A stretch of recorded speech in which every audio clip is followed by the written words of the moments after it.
2 চা চামচ ঘি অথবা তেল, এতে আমি পেঁয়াজ কুচি একটু ব্রাউন করে নিয়ে গরম মশলাও দিয়েছি। একসাথে কিছু পেঁয়াজ উঠিয়ে নিচ্ছি। তারপর আমি পোলাওর চালটা ভালো করে ধুয়ে পানি ঝরিয়ে রেখেছিলাম, সেটা এখানে দিয়ে আমি ভালো করে ভাজা ভাজা করে নিচ্ছি। তারপরে আমার ইচ্ছে মতো পানি দিচ্ছি। এখানে কোনো মাপের পানি দেয়া নাই। এখানে আমি এমনভাবে পানিটা দিয়েছি যেন চালটা ভিজে একটু উঁচু উঁচু থাকে পানিটা, মানে 1 কর উঁচু, হাতের আঙ্গুলের 1 কর উঁচু পানি হলেই হবে। তো দেখো, পানিটা আমি হাই হিটে একটু শুকিয়ে নিয়েছি ঢাকনা দিয়ে।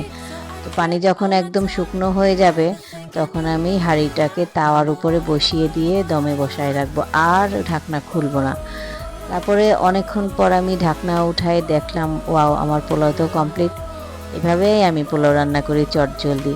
পানির হিসাব অনেকেই পারে না, আমিও পারি না, কিন্তু দেখো আমার পোলাওটা কত ঝরঝর ঝরঝর করছে না? খুব ভালো লাগছে দেখতে। এভাবে পোলাও রান্না করলে কিন্তু বাড়ির বড় ছোট সবাই খুব পছন্দ করে। এভাবে পোলাও রান্না করলে অনেকটা ভাতের মতো শুকনোই দেখা যায়, একটুও তেল ভেসে ওঠে না। পোলাওটা খেলে অ্যাসিডিটিও হবে না, তুমি 2 প্লেট পোলাও খেয়ে নিতে পারবা যে কোনো আইটেম দিয়ে। দেখো কত ঝরঝরে শুকনো পোলাওটা। তো এভাবে পোলাও রান্না করবা।